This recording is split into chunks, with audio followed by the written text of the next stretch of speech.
Ese es un documento falso, le susurró la camarera al multimillonario justo antes de la estafa de los 100 maruces. ¿Y si te dijera que una simple advertencia susurrada de una camarera de un pequeño pueblo salvó a uno de los hombres más ricos de Estados Unidos de perder todo lo que había construido con su trabajo de 60 años?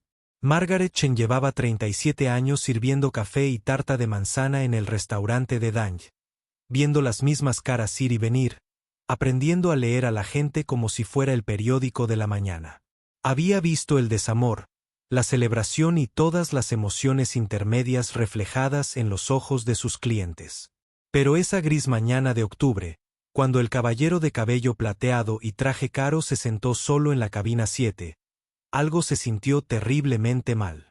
Los documentos extendidos sobre su mesa parecían bastante oficiales, sellados con impresionantes membretes. Sin embargo, la abuela de Margaret siempre le había dicho que confiara en sus instintos, y ahora mismo cada fibra de su ser gritaba peligro.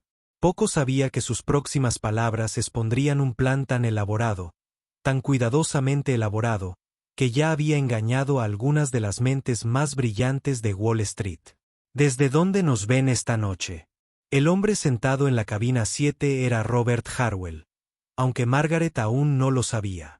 A sus 53 años, Robert había convertido Harwell Industries, de un pequeño taller mecánico en Detroit, en un imperio manufacturero valorado en $3.000 millones. Había sobrevivido a la recesión de 2008, sorteado guerras comerciales, y de alguna manera, logró mantener su empresa familiar cuando grandes corporaciones intentaron comprarla. Pero el éxito no lo había vuelto arrogante. Todavía conducía su propio coche, aún recordaba los nombres de los hijos de sus trabajadores de fábrica y aún creía que un apretón de manos significaba algo. Esta mañana, sin embargo, Robert se sentía mayor de lo que era. Los documentos que tenía ante sí representaban lo que sus asesores financieros llamaban la oportunidad de su vida. La oportunidad de asociarse con un consorcio europeo en un revolucionario proyecto de energía verde. La inversión era sustancial, $100 millones, pero la rentabilidad proyectada era astronómica, prometiendo duplicar su dinero en 18 meses, al mismo tiempo, ayudar a salvar el medio ambiente que heredarían sus nietos. Margaret se acercó a su mesa con la cafetera y notó cómo le temblaban ligeramente las manos al pasar las páginas. Había visto ese mismo temblor en las manos de su difunto esposo cuando las facturas médicas empezaron a acumularse, cuando la preocupación se convirtió en una constante. ¿Más café, cariño?, preguntó con dulzura, con la voz llena de la calidez de quien había consolado a innumerables almas a lo largo de las décadas. Robert levantó la vista, con los ojos azules nublados por la incertidumbre. Por favor, dijo, y luego dudó.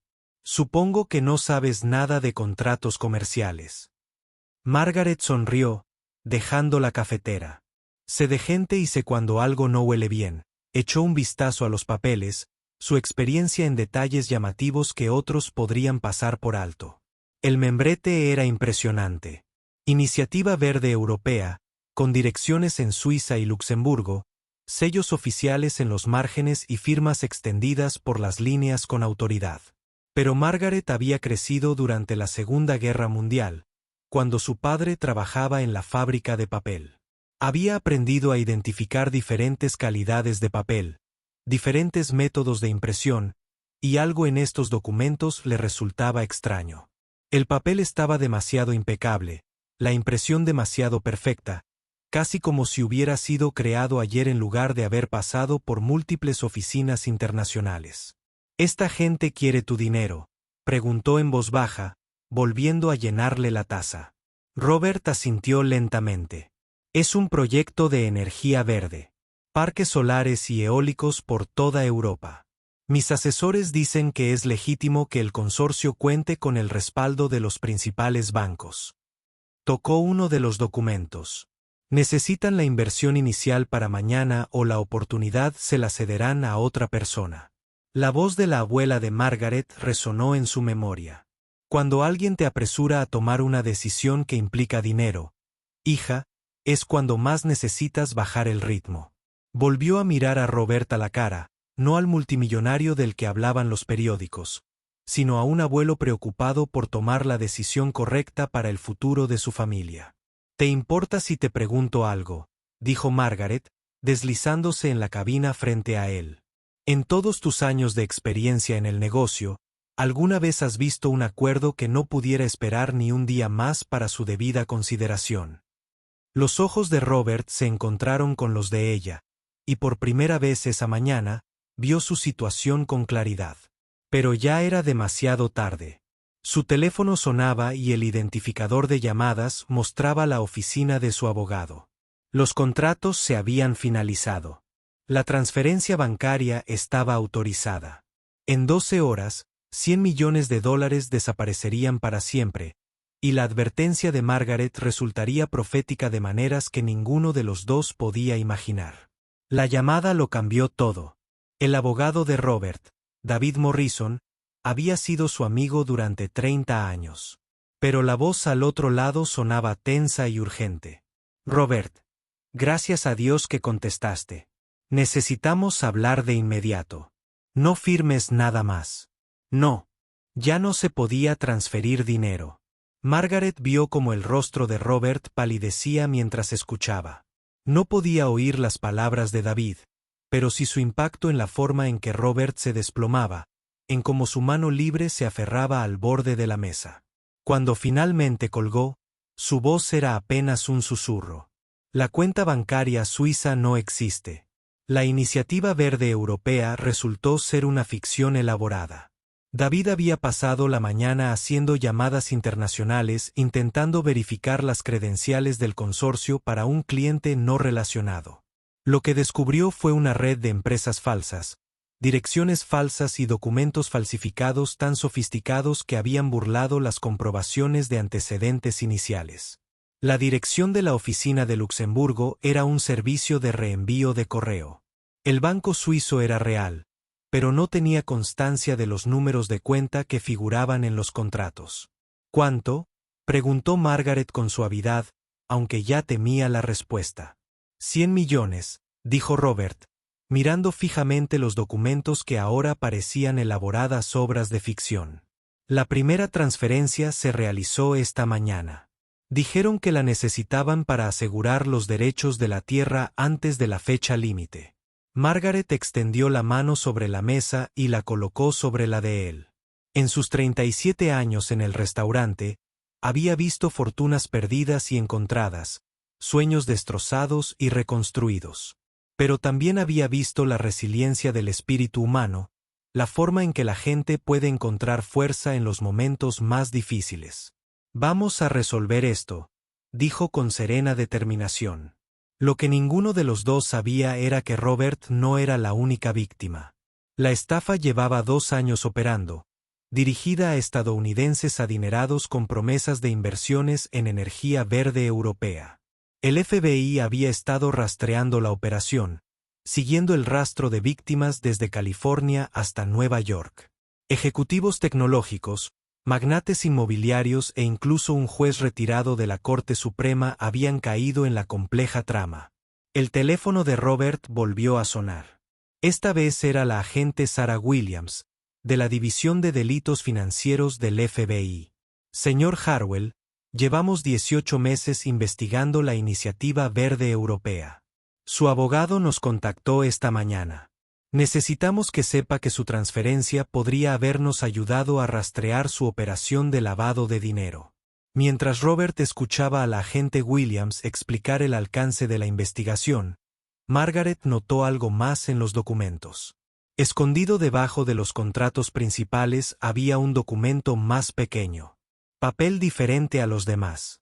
Parecía un memorando interno incluido accidentalmente en el paquete. Sus ojos se abrieron de par en par al leer las notas manuscritas en los márgenes. Objetivo Hartwell, patrimonio neto 3B, estado de viudez reciente, alta vulnerabilidad emocional. Los estafadores no solo le habían robado el dinero. Habían estudiado su vida, su dolor por la muerte de su esposa 6 meses antes, su deseo de dejar un legado ambiental positivo. Habían diseñado su enfoque específicamente para explotar sus valores y vulnerabilidades más profundos.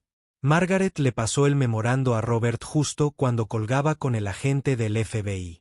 Si este momento te conmovió, por favor, dale me gusta al video.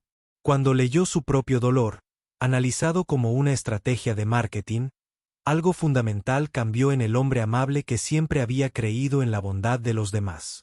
La verdadera lucha apenas comenzaba. La revelación de que los estafadores habían estudiado su vida personal como los depredadores que acechaban a sus presas afectaron a Robert más que la pérdida financiera. Miró fijamente el memorando, leyendo su propia vulnerabilidad expuesta en términos clínicos. Patricia Harwell, recientemente viuda, falleció en febrero de 2024. El sujeto probablemente buscaba proyectos significativos para dejar un legado en honor al activismo ambiental de su difunta esposa. Margaret observó cómo las lágrimas se acumulaban en los ojos de Robert al comprender el alcance total de la manipulación. No eran simples ladrones. Eran depredadores psicológicos que habían convertido su amor por su difunta esposa, Patricia, en un arma. Cada informe ambiental que habían enviado, cada referencia a la creación de un mundo más limpio para las generaciones futuras, había sido cuidadosamente elaborado para apelar a la promesa que le había hecho junto a Patricia. Me hizo jurar que usaría nuestro dinero para ayudar a combatir el cambio climático, susurró Robert con la voz quebrada. Esta gente convirtió mi promesa en su arma. La hora del almuerzo en el restaurante estaba empezando, pero Margaret había visto suficiente dolor como para saber cuando alguien necesitaba toda su atención. Giró el cartel de la mesa de Robert a reservado y volvió a sentarse. Mi abuela solía decir que el mayor truco del diablo no era hacer creer a la gente que no existía, dijo en voz baja. Era hacer que la gente buena pensara que su bondad era una tontería. Richard escuchó en silencio atónito mientras Emma describía su desesperación. Había notado las adelfas durante su primera semana de trabajo. En un momento de desesperación, investigó su toxicidad en Internet. El plan se había formado lentamente, nacido de la desesperación de una madre y la terrible aritmética de elegir entre la vida de su hijo y la de un desconocido. Había usado el ordenador de Antoine para investigar, sabiendo que si la atrapaban, la sospecha recaería sobre él. Primero, nunca quise hacerle daño. Personalmente, señor Harwell, continuó Emma, y sus ojos finalmente se encontraron con los de él. Te veía comer sola todas las noches y podía ver lo sola que estabas. Siempre fuiste amable conmigo, siempre decías por favor y gracias. Pero Michael lo es todo para mí. Es todo lo que me queda desde que su padre murió en Afganistán. Pensé que tal vez si morías podría sacar algo de dinero de la casa durante la confusión y nadie se daría cuenta hasta que me fuera. La habitación quedó en silencio, salvo por el suave llanto de Emma. Richard sintió una compleja mezcla de emociones. Rabia por haber sido traicionado, alivio al saber la verdad, pero también una profunda tristeza por esta joven madre atrapada en una situación imposible. Pensó en su propia esposa, en cómo habría movido cielo y tierra para salvar a sus hijos si hubieran tenido la suerte de tenerlos. Pensó en las decisiones que toman los padres desesperados y en cómo los ricos a menudo vivían ignorando el sufrimiento que los rodeaba. El detective Chen le estaba explicando los cargos de Emma cuando Richard levantó la mano. Quisiera un momento a solas con prisa, dijo en voz baja. La detective empezó a protestar, pero algo en el tono de Richard la hizo asentir y salir. ¿Alguna vez te has enfrentado a algo así? Cuéntanoslo en los comentarios. Richard miró a Emma desde el otro lado de la mesa, y no vio a una posible asesina, sino a una madre aterrorizada que se había quedado sin opciones. Cuéntame sobre Michael, dijo con dulzura. Durante la siguiente hora, Emma compartió historias sobre su hijo, cómo amaba a los dinosaurios e insistía en usar su sombrero de paleontólogo de plástico para dormir todas las noches, cómo aprendió a leer estudiando libros ilustrados sobre criaturas antiguas, cómo seguía creyendo en la magia y los superhéroes a pesar de pasar tanto tiempo en hospitales. Le mostró a Richard fotos en su teléfono, Un niño de ojos brillantes con la sonrisa amable de Emma y una risa contagiosa que parecía llenar cualquier habitación en la que estuviera. Me pregunta, todos los días, si los médicos pueden arreglarle el corazón, susurró Emma. Y yo le sigo diciendo que sí, que mamá encontrará la manera. Pero se me acababa el tiempo, señor Harwell. La cirugía tiene que hacerse en las próximas semanas, o no tendría que terminar. Richard comprendió la desesperada matemática del amor paterno. Richard sintió que algo se movía en su pecho. No era el veneno esta vez, sino algo mucho más poderoso. Pensó en su propio legado, en la fortuna que había acumulado durante 7 décadas de negocios e inversiones. ¿Para qué servía el dinero si no era para preservar la vida? ¿Qué sentido tenía una riqueza sin usar mientras los niños morían de enfermedades tratables? Emma, dijo Richard finalmente, con voz firme y tranquila, voy a retirar todos los cargos en tu contra. Levantó la cabeza de golpe, sorprendida, con lágrimas aún corriendo por sus mejillas. Pero más que eso, voy a pagar por la cirugía de Michael. Todo, y me aseguraré de que tenga suficiente dinero para cuidarlo adecuadamente mientras se recupera. Emma lo miró con incredulidad. Señor Harwell, intenté matarlo. Envenené su comida durante meses. ¿Por qué lo haría? Porque es una madre que ama a su hijo, dijo Richard simplemente. Porque entiendo la desesperación, aunque nunca la haya experimentado. Y porque tal vez por eso Dios me permitió sobrevivir, para poder ayudar a salvar la vida de un niño pequeño. La transformación en el rostro de Emma fue inmediata y profunda. El peso de la culpa y la desesperación que la había estado oprimiendo durante meses pareció desaparecer de repente.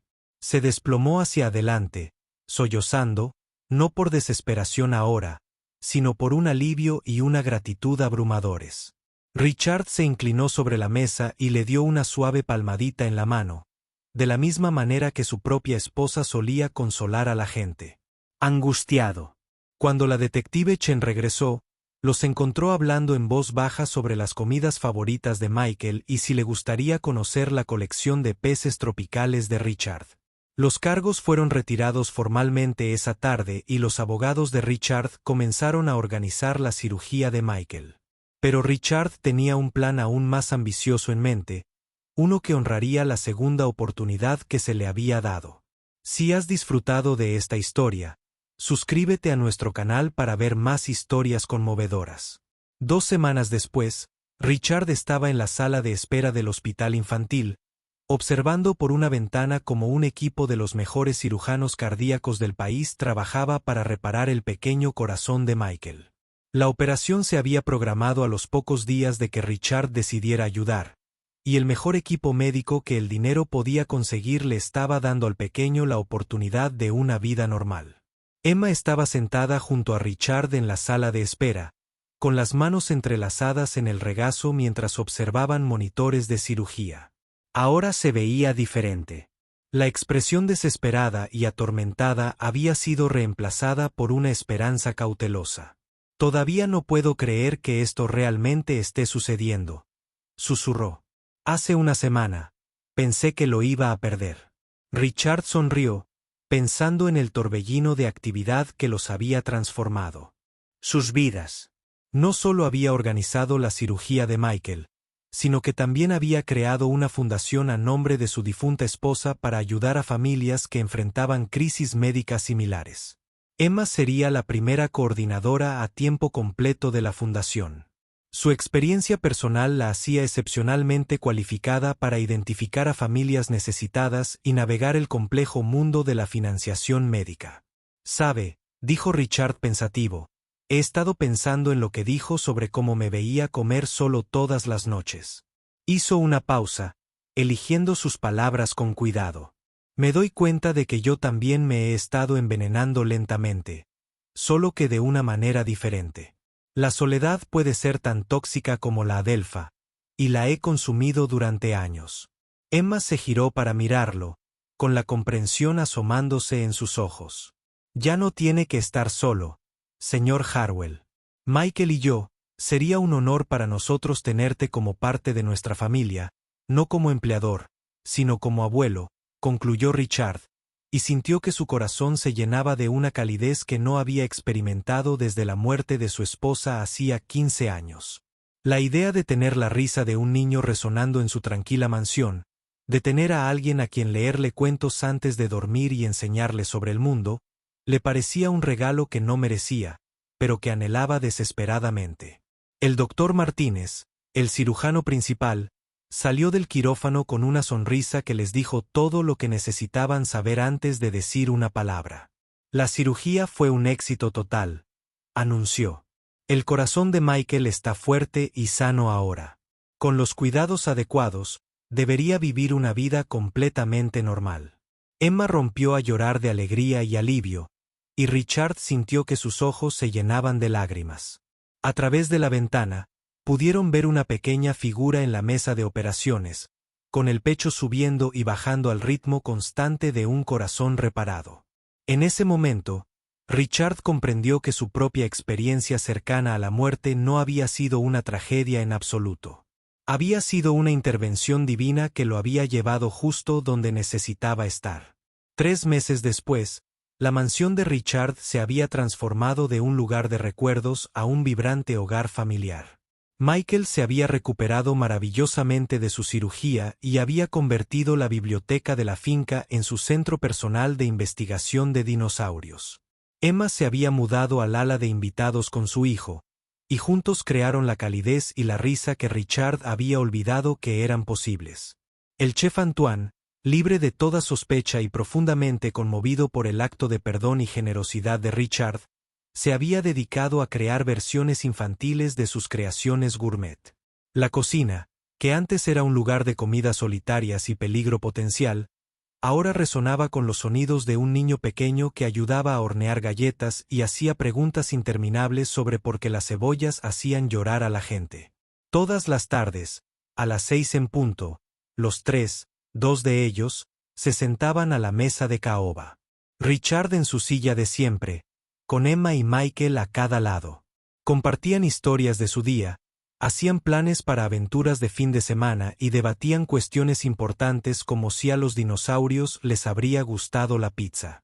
El comedor formal se había convertido en un lugar familiar, y el solitario ritual de Richard se había transformado en algo hermoso y vivificante. Una noche, mientras Richard se metía en la cama, el niño lo miró con ojos serios y le preguntó: «Abuelo Richard, ¿estás feliz ahora?». Era una pregunta que llegaba directo al corazón de todo lo que había cambiado. «Sí, Michael», dijo Richard en voz baja, alisando la manta con temática de dinosaurios sobre los pequeños hombros del niño. «Estoy más feliz que nunca». Y mientras apagaba la luz y bajaba las escaleras hacia donde Emma lo esperaba con 2 tazas de té y planes para la próxima familia de la fundación, Richard se dio cuenta de que a veces las circunstancias más inesperadas podían traer las mayores bendiciones. El veneno que casi lo mató finalmente le salvó la vida de maneras que nunca imaginó. Si disfrutaste esta historia, recuerda darle a me gusta, dejar un comentario con tu opinión y suscribirte para recibir más historias conmovedoras. Gracias por acompañarnos en este viaje de segundas oportunidades y el poder sanador de la familia. La vieja mansión junto al Océano Pacífico ya no era un monumento a la soledad y la pérdida, sino un testimonio de la verdad de que nunca es tarde para que el amor encuentre su camino a casa.